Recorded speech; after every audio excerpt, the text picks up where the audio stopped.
वारंवार कमी मागं घ्यावी, अन्यथा या पुढच्या काळामध्ये तीव्रपणे राष्ट्रवादी काँग्रेस या ठिकाणी आंदोलन करेल आणि सर्वसामान्य माणसाला दिलासा देण्याचं काम खऱ्या अर्थाने या ठिकाणी केलं पाहिजे।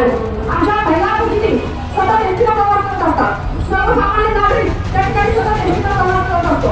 ही भाडेवाढ हे मोबाईल एसटी सेवा देण्याचं बाजूला राहिलं, पण त्या ठिकाणी गोलमाल आहे, काही गोलमाल आहे अशा पद्धतीनं त्या ठिकाणी 50% एसटी भाडेवाढ केली।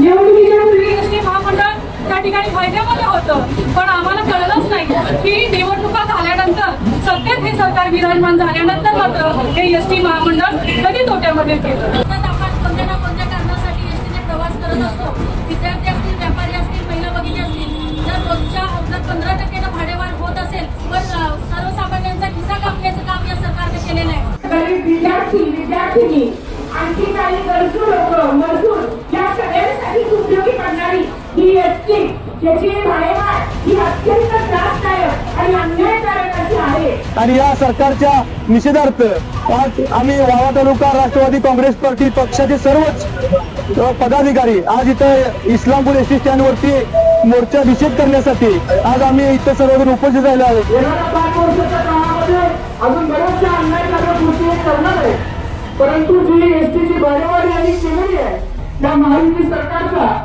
जाहीर निषेध या ठिकाणी व्यक्त करतो।